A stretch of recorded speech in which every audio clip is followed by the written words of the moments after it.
Hello student, मैं एक तस्वीर आप सभी का ज्ञान चैतन्य चैनल में बहुत बहुत स्वागत करती हूँ।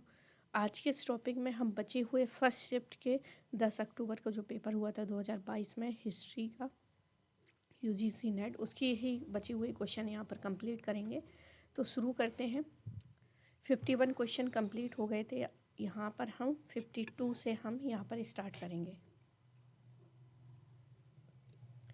तो सबसे पहले है यहाँ पर प्राचीन काल में पवित्र स्थानों के इतिहास का वर्णन करने वाले संस्कृत ग्रंथों को निम्नलिखित में से क्या कहा जाता है? उपनिषद, आगम, काव्य, स्थलपुर। तो स्थलपुर जो है वो सही ऑप्शन हो जाएगा यहाँ पर। स्थलपुर संस्कृत शब्द में स्थल का अर्थ है स्थान अथवा पुराण का अर्थ है इतिहास। प्राचीन भारत के पवित्र स्थानों के इतिहास का वर्णन करने वाले संस्कृत ग्रंथों को स्थल पुराण कहा जाता है। उपनिषद वह विधा है जो गुरु के समीप बैठकर एकांत में सीखी जाती है। उपनिषद में आत्मा, परमात्मा, जन्म, पुनर्जन्म, मोक्ष इत्यादि विषयों पर चर्चा की गई है। जैन साहित्य को आगम सिद्धांत कहा जाता है। आगम के अंतर्गत 12 जो है अंग, 12 उपअंग, 10 प्रावीण, 6 क्षेत्र सूत्र और 6 जो है मूल सूत्र अनुयोग सूत्र आते हैं। काव्य का शाब्दिक अर्थ है काव्यात्मक रचना और कवि की कृति जो छंदों की श्रृंखलाओं में विधिवत बांधी जाती है। आगे देखते हैं आर्य समाज के बारे में कौन सा सही है। इसकी स्थापना मूल शंकर ने की थी। इसकी स्थापना 1873 वर्ष में की थी। आर्य समाज की प्रथम इकाई बम्बई में संगठित की गई थी। वेद जो है सत्य ज्ञान के ग्रंथ हैं। ईश्वर सभी सत्य ज्ञान हेतु प्राथमिक स्रोत हैं। तो यहाँ पर सी ऑप्शन क्या है, यहाँ पर सही हो जाएगा। बी ऑप्शन यहाँ पर क्या है, गलत है। तो सी ऑप्शन देखते हैं। स्वामी दयानंद सरस्वती का जन्म गुजरात के टंकारा नामक स्थान पर एक ब्राह्मण परिवार में 1824 में हुआ। तो उनके बचपन का नाम मूल शंकर था। स्वामी दयानंद ने उन्होंने संन्यास की दीक्षा ली और अब वे दयानंद कहलाने लगे। अप्रैल 1875 में आर्य समाज की स्थापना स्वामी दयानंद ने बम्बई में की थी। बाद में आर्य समाज का मुख्यालय 1877 लाहौर में स्थापना हुई थी और इसका मुख्य उद्देश्य जो है वैदिक धर्म के शुद्ध रूप की स्थापना करना था। उन्होंने वेदों को शाश्वत, अपरिवर्तनीय, धर्मातीत तथा देवी माना है। आर्य जो है समाज में ईश्वर को सभी सत्य ज्ञान हेतु प्राथमिक स्रोतों के रूप में स्वीकार किया गया है तथा उन्होंने वेदों की ओर लौटो का नारा दिया और 1882 में गौरक्षित सभा की स्थापना की थी। मनसबदारों को, अगला क्वेश्चन है, मनसबदारों को निम्नलिखित के बदले यानी कि मशरूत नियम किए गए थे। मशरूत जो है सशर्त रैंक था। मशरूत जो है सशर्त कंडीशनल रैंक था। मुगल शासक जो है औरंगजेब ने मनसबदारों के सवार पद में मशरूत का एक नया पद जोड़ा था। नया पद परिस्थितियों के अनुसार तब दिया जाता है जब मनसबदार को किलेदारों का कोई पद दिया जाता था तथा इसमें मनसबदार की सवार रैंक में वृद्धि की जाती थी। इससे यह अधिक घुड़सवार रख सकता था और अस्थायी वृद्धि जो है अस्थायी वृद्धि मशरूत कहलाती थी। तो आंसर क्या हो जाएगा, डी ऑप्शन यहाँ पर शुरू हो जाएगा। मनसबदारी व्यवस्था जो है अकबर ने शुरू की थी, मंगोलों के दशमलव प्रणाली पर आधारित थी। अगला क्वेश्चन देखते हैं। चोलों के शासन के अंतर्गत पदी कवल कुली क्या था? तो यहाँ पर सही आंसर हो जाएगा पुलिस कर। पुलिस कर जो है पदी कवल कुली कहलाता था। चोल साम्राज्य में ग्राम शासन के सामान्य कार्यों में नियुक्त कर्मचारियों के अतिरिक्त कुछ खास क्षेत्रों में शांति व्यवस्था कायम करने के लिए निमित्त शक्तिशाली सामंतों अथवा सरदारों को नियुक्त किया जाता था। उसे पडी कावल कुली नामक एक अलग कर दिया जाता था। उसे पुलिस कर कहा जाता था। चोल शासन के भू राजस्व को दमेंको कहा जाता था। भूमि कर को पुरवूवीर कहा जाता था। ओलुकुनीर पातम पशु व पानी के साधनों को तालाब आदि का कर था। आगे है सूची और 1 और 2 का यहाँ पर मिलान करना है। भगवत सूत्र, वरुण सूक्त, सभा पर्व और शांति पर्व। तो भगवती सूर में 16 जनपदों का उल्लेख है।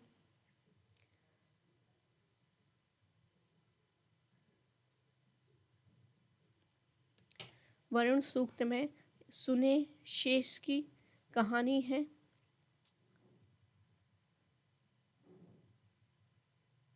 और सभा पर्व में प्रशासन के बारे में वर्णन मिलता है। शांति पर्व जो है धर्म, राजधर्म के बारे में वर्णन करता है। तो यहाँ पर ए ऑप्शन क्या है, सही हो जाएगा। आगे देखते हैं। निम्नलिखित घटनाओं को सबसे पहले शुरू करना है और कालक्रम में यहाँ पर सजाना है। सूरत की संधि, बड़गांव कन्वेंशन, मंगलौर संधि, पुरंदर संधि और सालवाई संधि। तो यहाँ पर ए ऑप्शन सही हो जाएगा। सबसे पहले सूरत की संधि होगी 7 मार्च 1775 में अंग्रेजी सरकार द्वारा रघुनाथ राव के बीच हुई थी। फिर है पुरंदर की संधि 1 मार्च 1776 में नाना फडणवीस और कलकत्ता सरकार के दूत कर्नल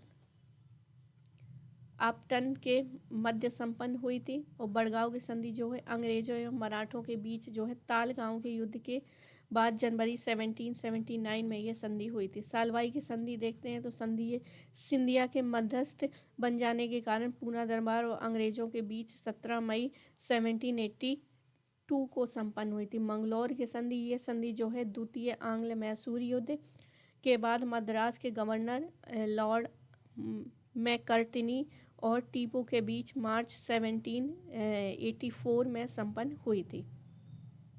आगे देखते हैं। हिंदू साहित्य परंपरा में कौन से ग्रंथ जो है प्रस्थान त्रयी के समुच्चय का निर्माण करते हैं। तो प्रस्थान त्रयी में जो आते हैं उनमें से कौन कौन से हैं। तो आंसर हमारा C option C and D जो है वो ब्राह्मण सूत्र और उपनिषद ही सम्मिलित किए गए हैं। तो हिंदू साहित्य परंपरा में के ग्रंथों में ब्रह्म सूत्र, उपनिषद एवं श्रीमद् भगवद गीता प्रस्थान त्रयी के समुच्चय का निर्माण करते हैं। ब्रह्म सूत्र जो है भारतीय शरद दर्शन में शामिल मीमांसा दर्शन के उपभाग उत्तर मीमांसा के प्रवर्तक बदरायण द्वारा रचित ग्रंथ है। ब्रह्म सूत्र में उपनिषदों के दार्शनिक एवं आध्यात्मिक विचारों को सार रूप में एकीकृत किया गया है। प्रस्थान त्रयी के संदर्भ में उपनिषदों को श्रुति प्रस्थान एवं गीता को स्मृति प्रस्थान अथवा ब्रह्म सूत्रों को न्याय प्रस्थान कहते हैं। रामायण की रचना महर्षि वाल्मीकि ने की थी और इसमें 24,000 श्लोक हैं। कल्प सूत्र जो है जैन धर्म की रचना भद्रबाहु द्वारा संस्कृत भाषा में की गई थी। वेदों की सरल व्याख्या हेतु ब्राह्मण ग्रंथों की रचना पद्य में की गई थी। अगला क्वेश्चन देखते हैं। ज्योतिबा फुले की अपनी पुस्तक गुलामगिरी किसको समर्पित थी। तो यूनाइटेड स्टेट ऑफ अमेरिका के अच्छे लोगों के लिए समर्पित की गई थी। ज्योतिबा फुले के बचपन से ही अत्यंत शीलवान थे। उन्होंने स्कॉट मिशन स्कूल में पढ़ते थे। उन्होंने मानव अधिकारों और कर्तव्यों की जानकारी मिलती है। वे शिवाजी और जॉर्ज वाशिंगटन के जीवन से प्रेरित हुए और 1872 में उन्होंने एक पुस्तक गुलामगिरी लिखी। गुलामगिरी का अर्थ गुलामी से है। यह पुस्तक गुलामों को मुक्त करने के लिए अमेरिकी आंदोलन को समर्पित है। ज्योतिबा फुले ने 1873 ईस्वी में सत्य शोधक समाज की स्थापना पुणे महाराष्ट्र में की थी। ज्योतिबा जी के प्रकाशनों में धर्म तृतीय रत्न, शिवाजी के जीवन, सार्वजनिक सत्य, धर्म आदि महत्वपूर्ण हैं। अगला है बर्नी द्वारा तारीख फिरोजशाही में दिए गए मोहम्मद बिन तुगलक की योजना का सही क्रम यहाँ पर बताना है। सबसे पहले जो है दोआब में कर रोपण किया गया था। तो सी ऑप्शन ये सारे कट हो जाएंगे। दोआब में कर रोपण किया गया था।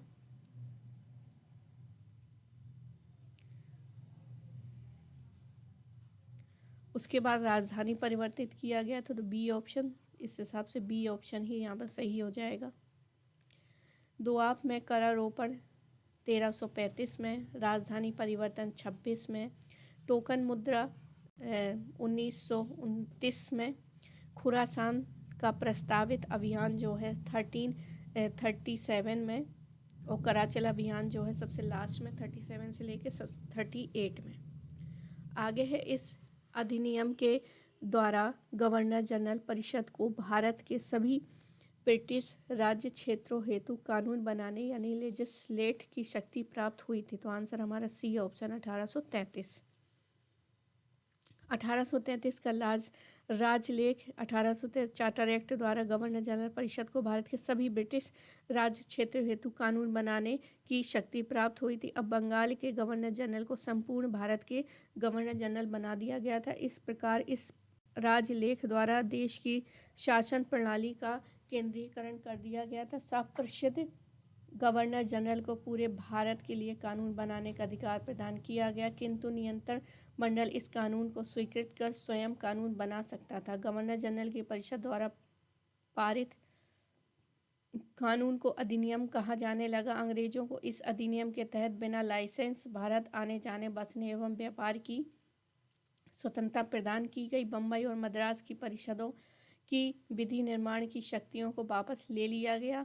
विधिक परामर्श हेतु गवर्नर जनरल की परिषद में विधि सहाय सदस्य के रूप में चौथे सदस्य को शामिल किया गया।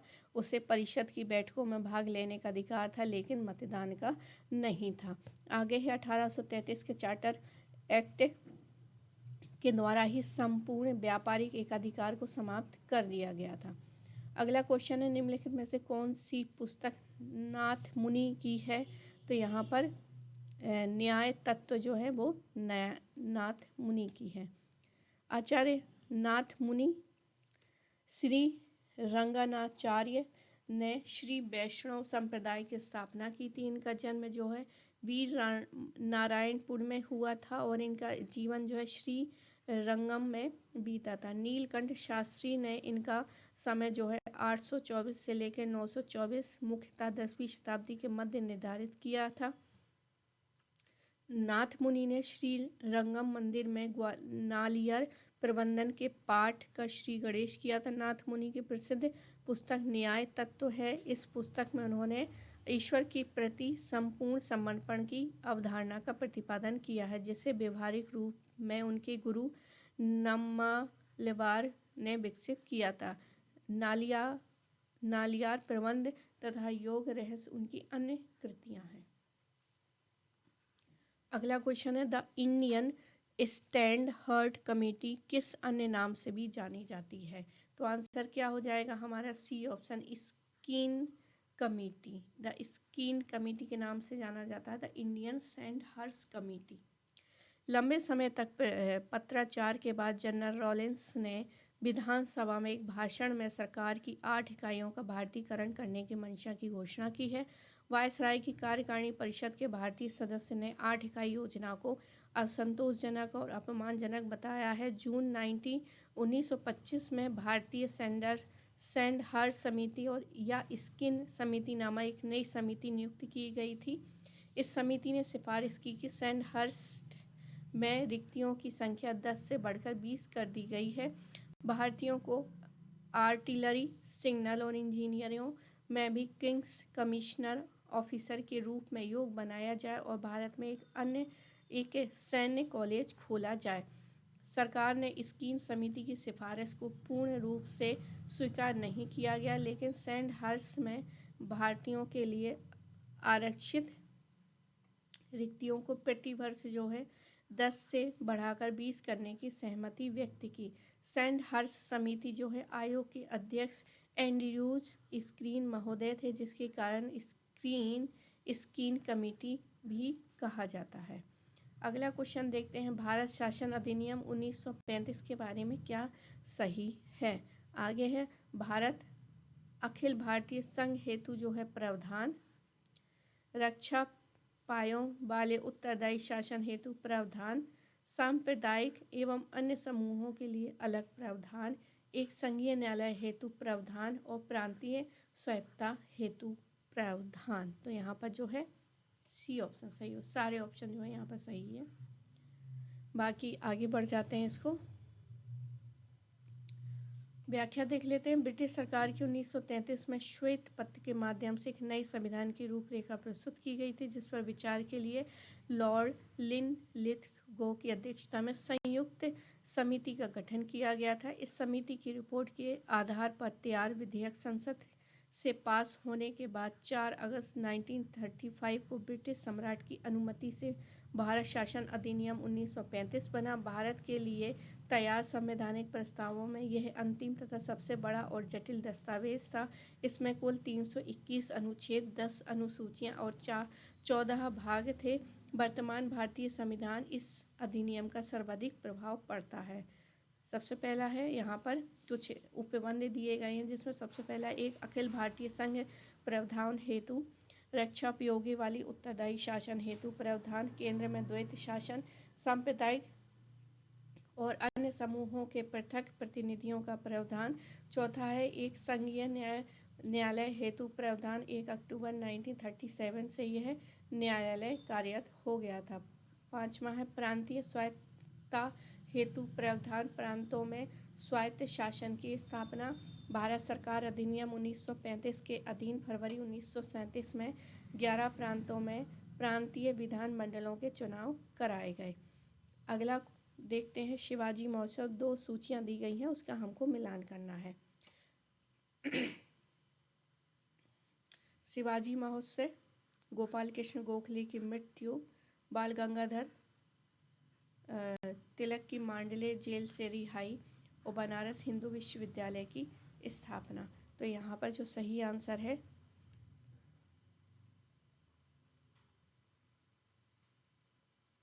वो है डी ऑप्शन। शिवाजी महोत्सव जो है 1895 में, गोपाल कृष्ण गोखले की मृत्यु 1915 में, बाल गंगाधर तिलक की मृत्यु 1914 में, बाल गंगाधर तिलक की मांडले जेल से रिहाई जो 1914 में होती है। बनारस हिंदू विश्वविद्यालय की स्थापना 1916 में होती है। आगे देखते हैं निम्नलिखित घटनाओं को सर्वप्रथम से शुरू कर कालानुक्रम व्यवस्थित कीजिए। सबसे पहले है श्रमिक संघ अधिनियम पारित हुआ। काकोरी ट्रेन षड्यंत्र या डकैती, जलियांवाला बाग नरसंहार और स्वराज पार्टी का गठन और हंटर कमेटी की रिपोर्ट। तो यहाँ पर जो है सबसे पहले जलियांवाला बाग ही हो जाएगा, यानी कि 13 अप्रैल 1919। फिर हंटर कमेटी रिपोर्ट का प्रकाशन मार्च 1920 में। स्वराज पार्टी का गठन 1 जनवरी 1923 को। काकोरी ट्रेन डकैती 9 अगस्त 1925 और श्रमिक संघ अधिनियम पारित हुआ था 1926 को। आगे देखते हैं निम्नलिखित में से हैयस किस जनजाति क्षेत्र की जनजाति है। तो हैयस जो है अवंती की है, अवंती की। तो यहाँ पर हैय जनजाति अवंती क्षेत्र में पाई जाती है। पश्चिम तथा मध्य मालवा के क्षेत्र में अवंती एक महाजनपद था। 16 जनपदों में एक ये महाजनपद का नाम अवंती भी था। इसमें 2 भाग थे, उत्तरी अवंती जिसकी राजधानी उज्जैनी थी तथा दक्षिणी अवंती जिसकी राजधानी महिष्मती थी। दोनों के बीच में वेत्रवती नदी बहती थी। ये भी क्या है, उपेंद्र सिंह की बुक से लिया गया क्वेश्चन है। पाली धर्म ग्रंथों से पता चलता है कि बुद्ध काल में अवंती की राजधानी उज्जैनी थी। यहाँ का राजा जो प्रबोध था। उज्जैनी की पहचान मध्य प्रदेश के उज्जैन नगर से की गई है। राजनीतिक एवं आर्थिक दोनों ही दृष्टियों से उज्जैनी प्राचीन भारत की एक अत्यंत महत्वपूर्ण नगर था। यहाँ लोहे की खानों और लोहार इस्पात के उत्कृष्ट अस्त्र शस्त्र निर्मित कर लिए गए थे। इस प्रकार यह राज्य जो है सैनिक दृष्टि से अत्यंत सबल हो गया था। यह बौद्ध धर्म का भी प्रमुख केंद्र था, जहाँ कुछ प्रसिद्ध बौद्ध भिक्षु निवास करते थे।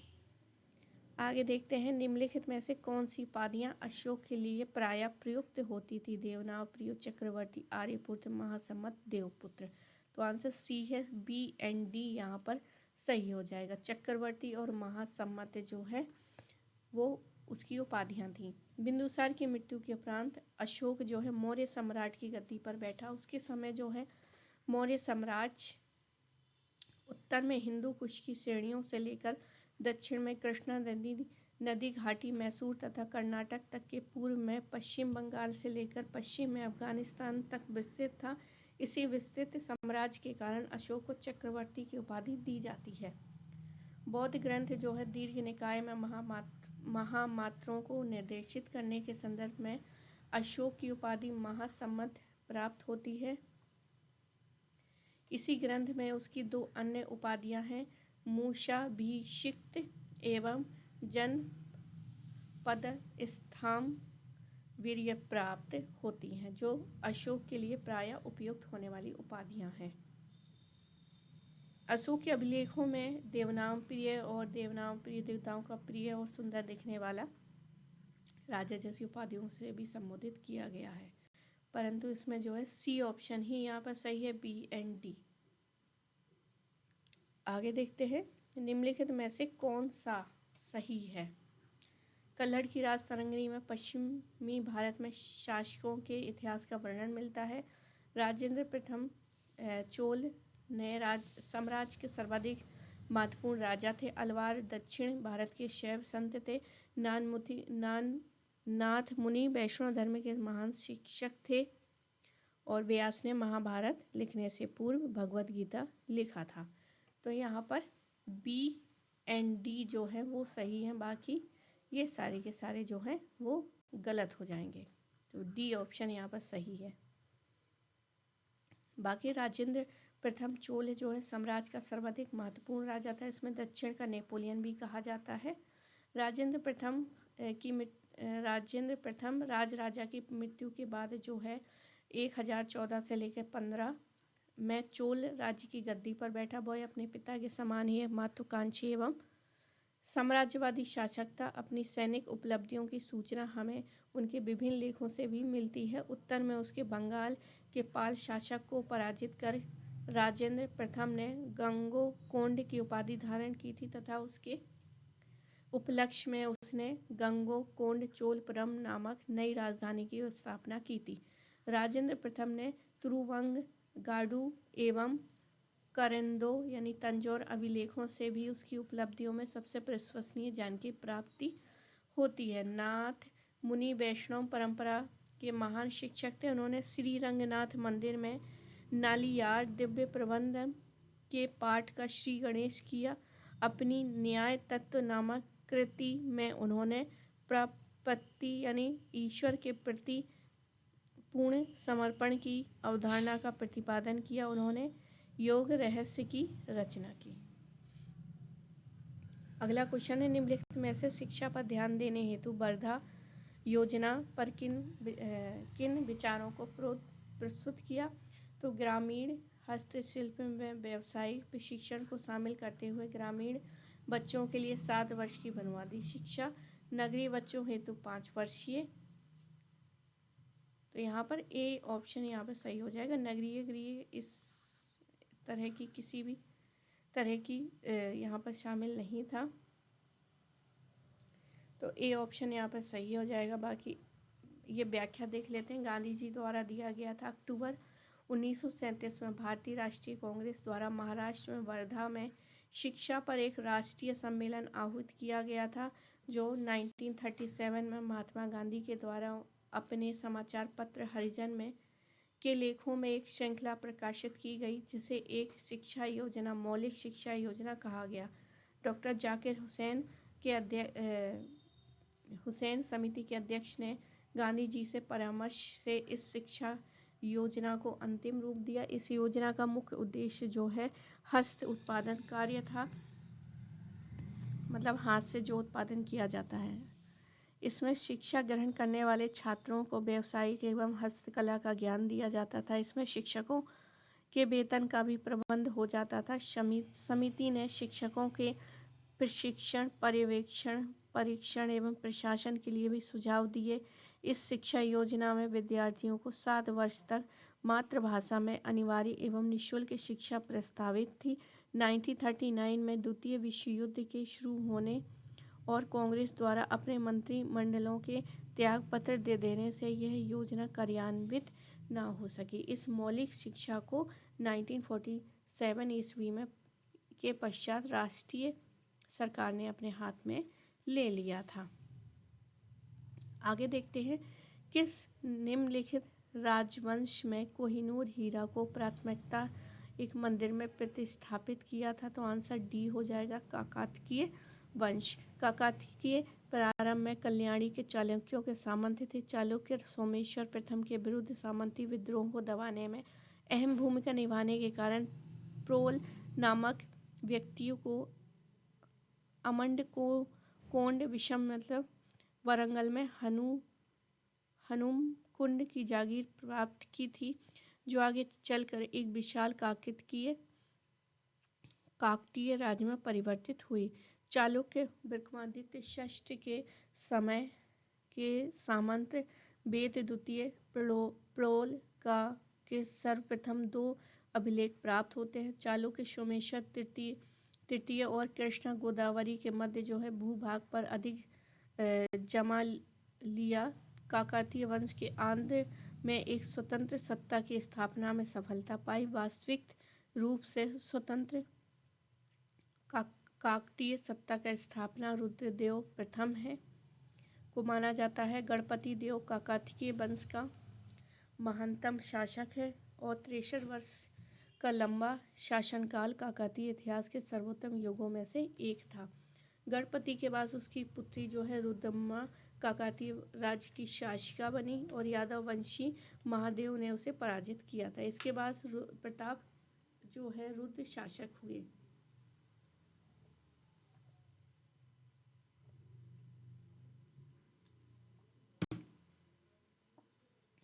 आगे देखते हैं, उसने काकतीय वंश की शक्ति एवं प्रतिष्ठा का पुनरुद्धार किया, परंतु 1309 से लेकर 10 के लगभग मलिक कफूर से वीरतापूर्वक लड़ता रहा और अंत में मलिक कफूर को हाथी, घोड़े और अमूल्य रत्न दिए। संभवतः इन्हीं रत्नों में कोहिनूर नामक हीरा भी था। इसी कोहिनूर हीरा को प्राथमिकता काकतीय वंश के शासकों ने एक मंदिर में स्थापित किया था। आगे देखते हैं, दक्षिण भारत में स्त्री शिक्षा के बारे में निम्नलिखित कथन एक यात्री ने दिया है। होनर में मैंने 13 स्कूल लड़कियों के लिए और 13-22 स्कूल जो है लड़कों के लिए निर्देश के लिए देखे। ऐसी चीज़ मैंने इसके अलावा कहीं नहीं देखी थी। तो आंसर क्या हो जाएगा, इब्ने बतूता।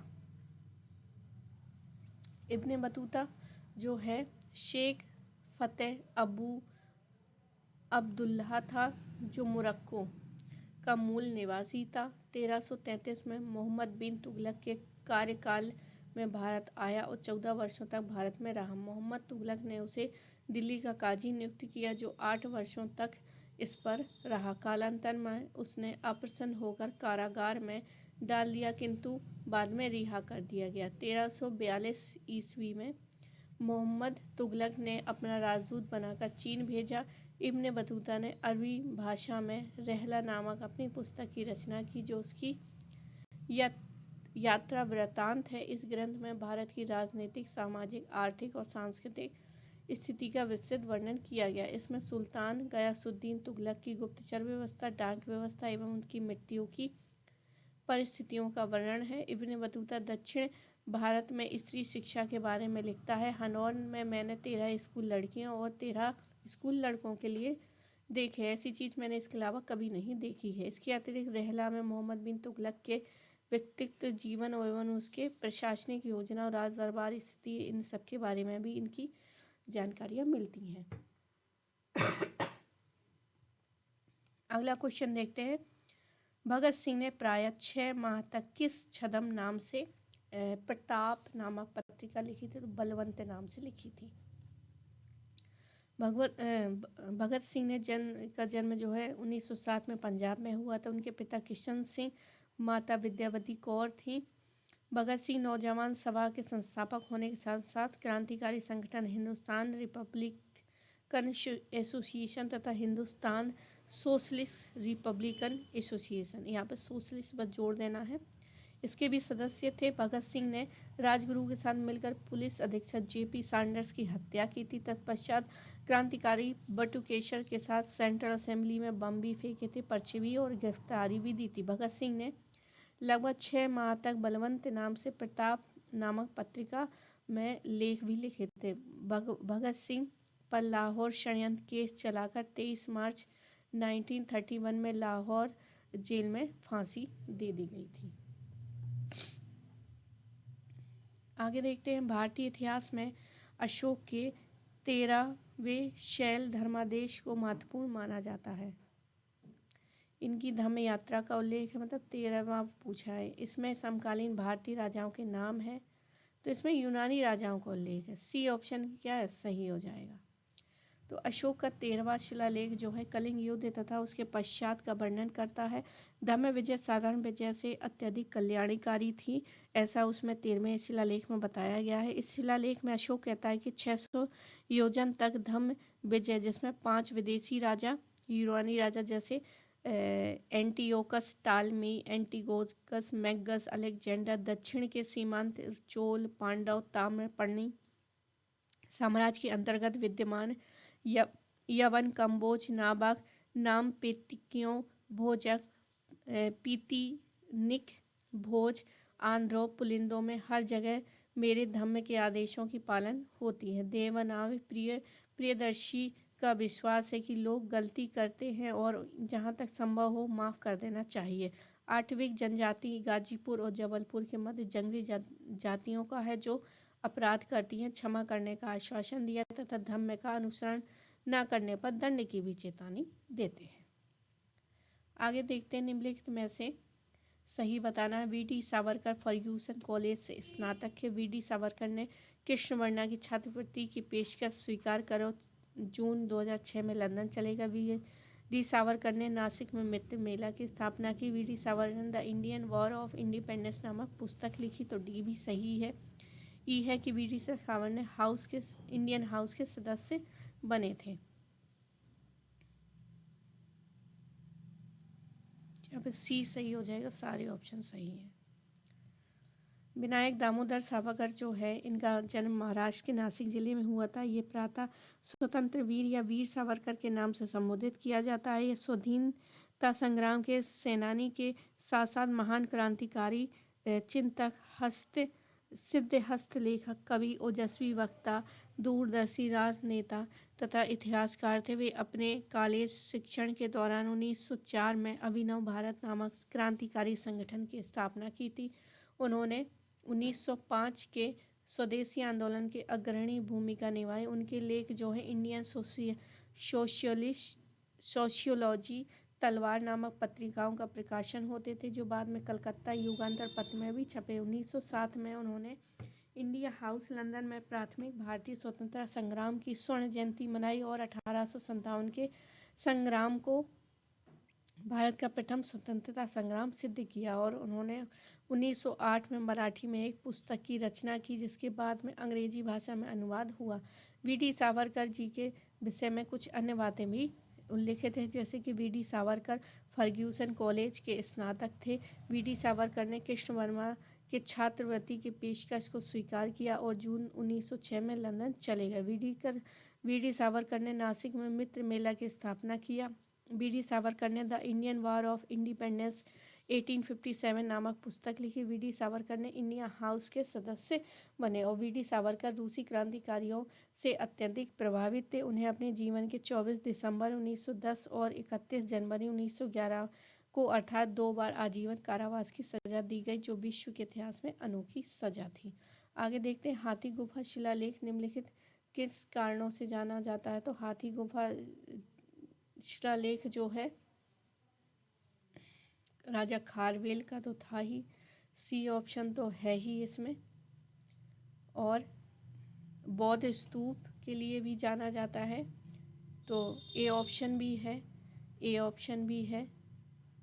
ओ सॉरी, ए बौद्ध स्तूप के लिए नहीं है, सॉरी ए वाला गलत हो जाएगा, तो ये वाला गलत है, तो बी ऑप्शन हमारा सही है, बी और सी, यानी कि जिन मूर्ति के लिए और राजा खारवेल के लिए।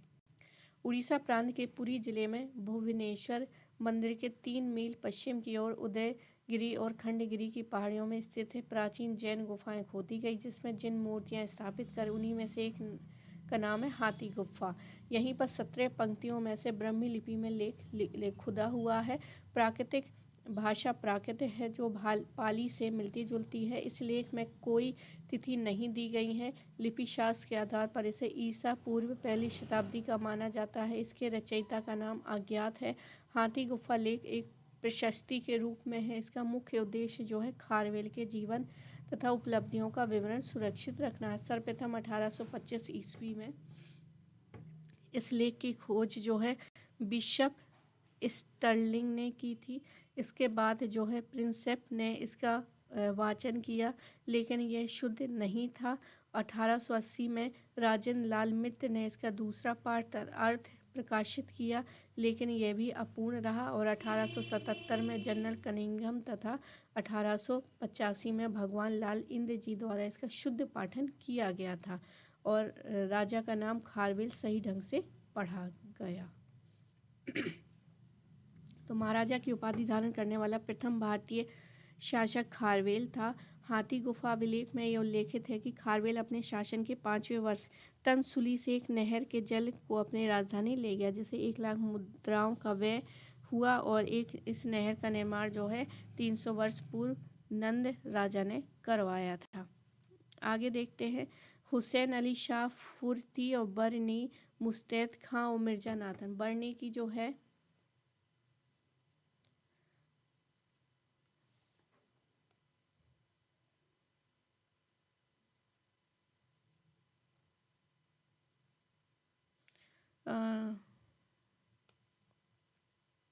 सुनाई मोहम्मद जो है बरनी की कृति है।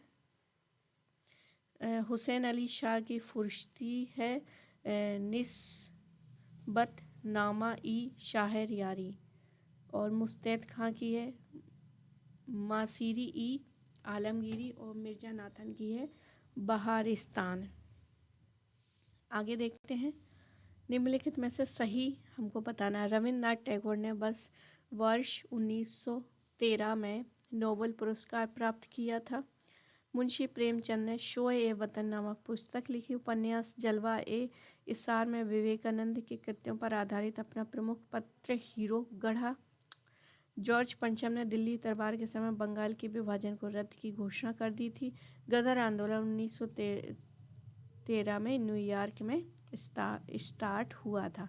तो यहाँ पर सिर्फ और सिर्फ सारे ऑप्शन सही है ई को छोड़ के। तो यहाँ पर बी ऑप्शन सही है।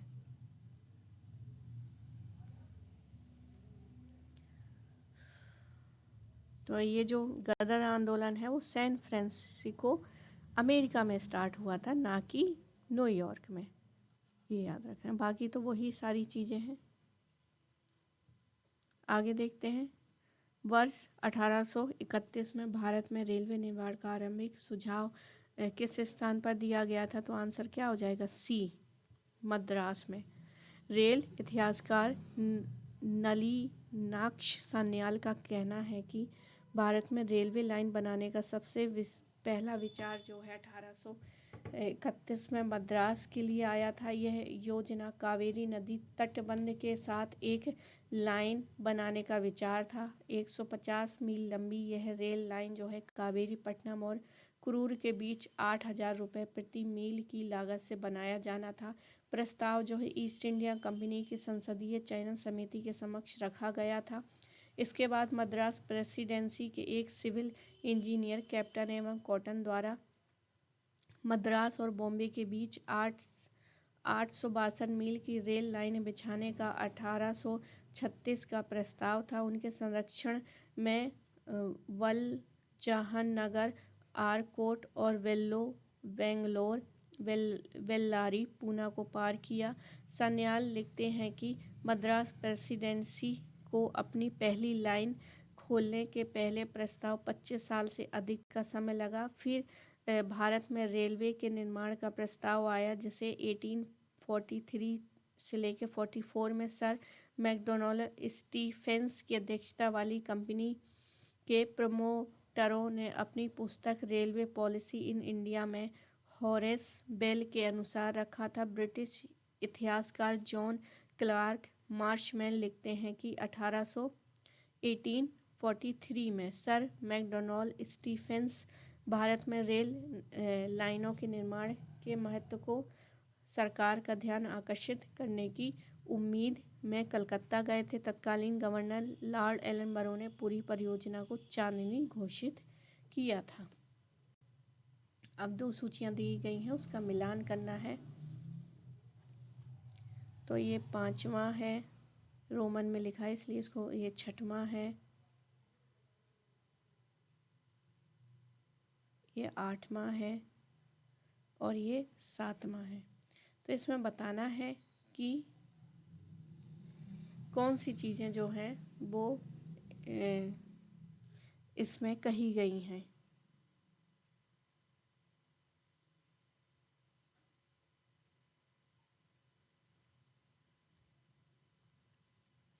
तो अशोक का 5वां जो है धम्म महामात्रों की नियुक्ति की बात करता है। 6वां जो है राजत्व का सिद्धांत बताता है और 7वां जो है अन्य संप्रदायों के प्रति धार्मिक सहिष्णुता और 8वां जो है अशोक की धार्मिक यात्राओं के बारे में बताता है। आगे है कश्मीर के निम्नलिखित शासकों में से किसने महमूद गजनवी का सामना किया था। तो यह आंसर क्या हो जाएगा, संग्राम सिंह। संग्राम सिंह ने कश्मीर के लोहार वंश के संस्थापक राजा संग्राम सिंह ने मोहम्मद गजनवी का सामना किया था। उसने अपनी मंत्री तुर्न को भटिंडा के शासक त्रिलोचन पाल की ओर से महमूद गजनवी से लड़ने के लिए भेजा, परंतु उसे सफलता नहीं मिली। कश्मीर वापस आने पर तुंग की हत्या कर दी गई और सम्राट राज के बाद अत्यंत शक्तिशाली राजा हुए। उन्होंने सामंत के विद्रोह को दबाया और दर्दों और मुसलमानों के आक्रमण का सफलतापूर्वक प्रतिरोध किया था। उसकी धर्मनिष्ठता रानी सूर्यमती ने प्रशासन को सुधारने में उसकी सहायता की थी। अत्यंत उत्तराधिकारी कलश हुआ था।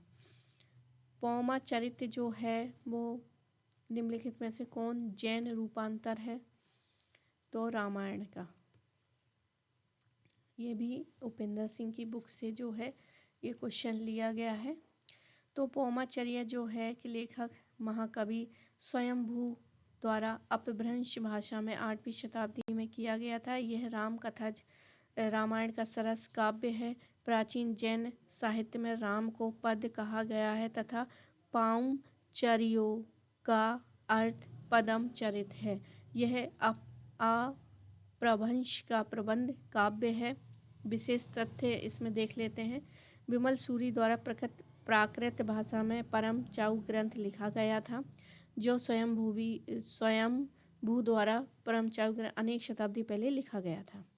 रामायण एक प्राचीन कहानी है जो कौशल के राजकुमार प्रभु श्री राम के जीवन के बारे में, और इसकी जो रचना है संस्कृत में वाल्मीकि ने किया था। आगे है निम्नलिखित में से कौन सा सही है। तो जैन संघ विश्व का सबसे प्राचीन धार्मिक संप्रदाय है। स्यातवाद बौद्ध धर्म का केंद्रीय दर्शन है। कौटिल्य का अर्थशास्त्र केवल धन उत्पादित नीतियों से संबंधित है। तो केवल धन से तो नहीं है, इसमें राजनीति से संबंधित बताए गए। शिशुपाल की नीति महाभारत के सर्वपर्व में पाई जाती हैं। अल्लमा प्रभु रामानुजाचार्य के शिक्षक थे। तो यहाँ बी ऑप्शन सही हो जाएगा। ए और डी जो है वो सही है। जैन संघ विश्व का सबसे प्राचीन धार्मिक संप्रदाय है। ए और डी यहाँ पर सही है, बाकी सारे के सारे यहाँ पर गलत हो जाएंगे। ए और डी। महावीर स्वामी ने पावा में जैन संघ की स्थापना की थी। इसमें 11 प्रमुख अनुयायी थे जो गणधर यानी गांधव कहलाते थे। ये गणधर मगध क्षेत्र के 11 ब्राह्मण थे जिनको पावा में ही दीक्षित किया गया था। इंद्रभूति ये प्रथम गणधर थे। अग्निभूति, वायुभूति, आर्यव्यक्त, सुधर्मन, मंडिक पुत्र, मौर्य पुत्र, अकम्पित, अचल भ्रात, मैत्री तथा प्रभास ये ही महावीर स्वामी के सर्वप्रथम अनुयायी थे। महाभारत के ही सभा पर में शिशुपाल के मुँह से ऐसी बातें कहलवाई थी जिसमें कृष्ण की गोकुलवासी कथा का प्रभास पाया जाता है। तो यहाँ पर कुछ विशेष तत्व हैं, इसको देख लेते हैं। स्यातवाद जो है बौद्ध धर्म का केंद्रीय दर्शन नहीं है। गौतम बुद्ध के समान महावीर स्वामी ने भी वेदों की अपरुष रूप स्वीकार करने से इनकार कर दिया है। धार्मिक एवं सामाजिक रूढ़ियों एवं पाखंडों का विरोध किया है। उन्होंने आत्मवादियों तथा नास्तिकों के एकांतिक मतों को छोड़कर बीच का मार्ग अपनाया है, जिसे एकांतवाद अथवा स्यातवाद अथवा सप्तभंगी नए कहा गया है। इस सिद्धांत को जैन दर्शन की आधारशिला तथा प्राण कहा जाता है। स्यातवाद ज्ञान के सापेक्षता का सिद्धांत है। आगे है कौटिल्य जो है राजनीतिक शास्त्र का प्रकाश पंडित था और उसने राज प्रशासन के ऊपर अर्थशास्त्र नामक प्रसिद्ध ग्रंथ की रचना की है। यह हिंदू राज शासन के ऊपर प्राचीनतम उपलब्ध ग्रंथ है।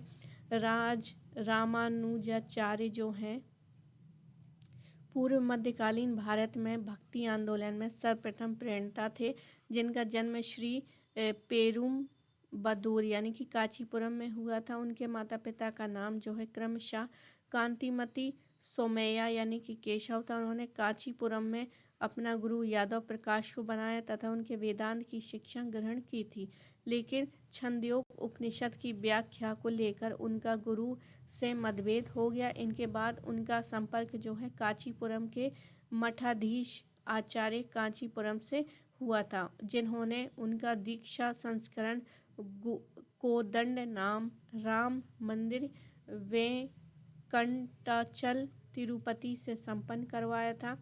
वहाँ से रामानुज को यतिराज की उपाधि प्राप्त हुई थी। इसके उपरांत उन्होंने अंतिम रूप से श्रीरंगम मठ के यमुनाचार्य को अपना गुरु बनाया था। अगला क्वेश्चन देखते हैं। भगवत गीता का पहला मलयालम संस्करण निम्नलिखित में से किसने किया था? तो ये ऑप्शन हो जाएगा माधव पडिक्कर, ये ऑप्शन। तो शंकर पडिक्कर ने भारतमाला और श्री कृष्ण विजय, राम पडिक्कर ने रामायण महाभारत भगवद गीता शिवरात्रि महात्म्य और चेरू इस्सेरी ने कृष्ण गाथा। आगे देखते हैं निम्नलिखित कथनों में से कौन से सही हैं, ये बताने हैं। सबसे पहला है गृहपति पद का यथार्थ सामाजिक शब्दावली से आशय समृद्ध गृहस्थ है।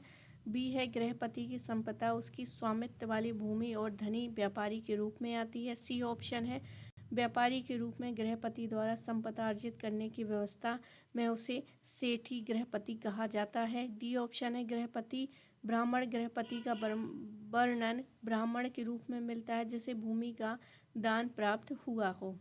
तो यहाँ पर सही ऑप्शन जो है ए, बी, सी और डी। ई ऑप्शन जो है वो यहाँ पर गलत है, तो डी ऑप्शन यहाँ पर सही हो जाएगा। अगला क्वेश्चन देखते हैं। शिमला सम्मेलन, दो सूचियाँ दी गई हैं, उसका हमको मिलान करना है। तो यहाँ व्याख्या में ही देख लेते हैं। शिमला सम्मेलन जो है 1945 का है। बम्बई में नौसेना विद्रोह जो है 1946 का है, फरवरी का। और कैबिनेट मिशन जो है मार्च और जून का है। संवैधानिक सभा हेतु चुनाव संपन्न जुलाई 1946 में। अब यहाँ पर दो सूचियाँ दी गई हैं, सॉरी कथन और अभिकथन दिया गया है और तर्क, अभिकथन और तर्क दिया गया है। जेम्स मिल ने भारतीय इतिहास में प्राचीन काल में हिंदू काल और मध्यकाल को मुस्लिम काल के रूप में चित्रित किया है। उसने आधुनिक काल को ईसाई काल नहीं कहा गया है। तो यहाँ पर डी, दोनों चीज़ें सही हैं पर व्याख्या जो है वो सही नहीं हो रही है। आगे देखते हैं अगला क्वेश्चन। निम्नलिखित में से कौन सा लेखक चंदेल वंश के जीवन चरित्र संबंधित विवरण देता है? चंदेलों का है, तो यहाँ पर तो कोई नहीं देता क्योंकि यहाँ पर जो है नन धंग जो है धंग यहाँ पर ऑप्शन में नहीं है।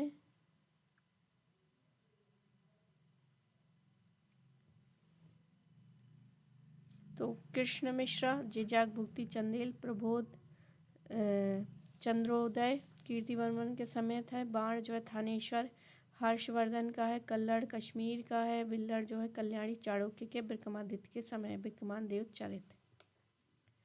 आगे देखते हैं निम्नलिखित कथन में कौन सा कथन सही नहीं है। ये फिल्मों से रिलेटेड है। फिल्म जो है सवकारी पाश यानी भारतीय साइलाइट मूंग 1925 सूदखोरों के हाथों भारतीय किसानों के शोषण से संबंधित पहली फिल्म थी। फिल्म तुकाराम 1935 को वेनिस फिल्म उत्सव की 3 सर्वोत्तम फिल्मों में से एक माना जाता है। नया संसार 1943 में एक निडर पत्रकार को अभिव्यक्ति की स्वतंत्रता के अधिकार की रक्षा के लिए संघर्ष करते हुए दिखाया गया। तो कौन सा सही नहीं है, तो यहाँ पर बताया ही नहीं गया कि कौन सा सही नहीं है, तो इसको हम आगे बढ़ जाते हैं। मूषिक वंश की रचना किसने की थी? तो मूषिक वंश की रचना अतुल्य ने की थी। मूषिक वंश की 11वीं शताब्दी के कवि अतुल्य द्वारा लिखा गया था। इसमें उत्तरी केरल पर शासन करने वाले मूषिका वंश का विवरण मिलता है। संध्याकर नंदी रचित रामचरित में कैवर्त किसानों और पाल वंश के राजकुमार रामपाल के बीच संघर्ष की कहानी का वर्णन है। इसमें रामपाल की जीत हुई।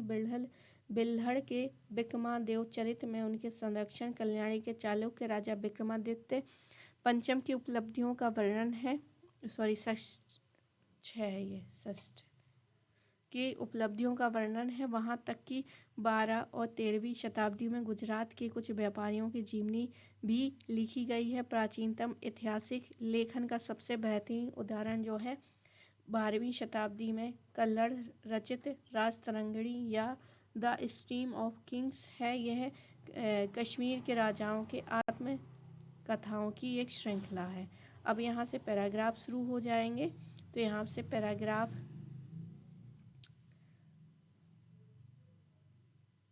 यहाँ पर पैराग्राफ से ही क्वेश्चन है। पैराग्राफ आप उसको वीडियो को पॉज करके आप पढ़ भी सकते हैं। आगे देखते हैं निम्नलिखित गद्यांश के लेखक कौन है? तो आरसी मजूमदार हो जाएंगे। ये उनकी पुस्तक द मराठा सुप्रीमेसी से लिया गया है। आगे मराठा इतिहास के वृत्तांत जो एक महत्वपूर्ण प्राथमिक स्रोत संगठक है, इस रूप में जाना जाता बखर हो जाएगा। मराठा सेना के संगठन में परिवर्तन के बारे में देसी स्रोतों का व्यापक स्तर पर उपयोग किसके द्वारा हुआ है? तो आंसर क्या हो जाएगा? यदुनाथ सरकारों कुलकर्णी के द्वारा। अगला क्वेश्चन देखते हैं। पेशवा डायरियों और पेशवा दफ्तरों से चयनिकों द्वारा संपूर्ण मराठा इतिहास के स्रोतों का व्यापक स्तर पर किसके द्वारा उपयोग किया गया है? तो आंसर GR देसाई और वार्ड के द्वारा। अगला क्वेश्चन है निम्नलिखित में से किसने दुर्भावनापूर्ण तरीके से विचार दिया कि मराठे लुटेरे के स्तर के ऊपर उठने में विफल रहे हैं? तो आंसर विंसेंट स्मिथ और परसिवल स्पीयर। एक दूसरा पैराग्राफ दिया गया है। इसमें दिया गया अशोक के धर्म का वर्णन दिया गया है। तो यहाँ पर सही आंसर हो जाएगा D 6 वाले में दिया गया है।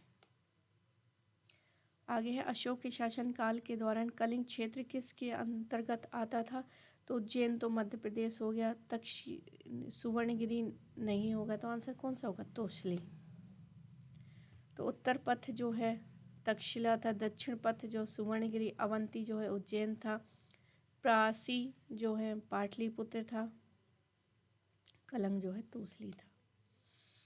आगे देखते उपरोक्त वर्णित अशोक के कलिंग विजय से संबंधित वितरण किस शिलालेख से संबंधित है? कलिंग विजय। तो आंसर क्या हो जाएगा? C ऑप्शन हो जाएगा। 13वां शिलालेख। अशोक ने अपनी व्यक्तिगत आस्था के रूप में बौद्ध धर्म को अंगीकृत किया, इसका वर्णन मिलता है बेब्रू, C ऑप्शन बेब्रू और वैराट शिलालेख में। अशोक ने सांस्कृतिक विजय के पक्ष में भौतिक कब्जे की नीति को त्याग कर उन दोनों को कहा है। क्या कहा है? भेरी घोष और धम्म घोष कहा है। तो आई होप आपको ये वीडियो पसंद आया होगा। पसंद आया तो प्लीज़ लाइक करें, शेयर करें, सब्सक्राइब करें। मिलते हैं एक और नए वीडियो के साथ, और सभी को एग्ज़ाम के लिए ऑल द बेस्ट। मिलते हैं अगले वीडियो में।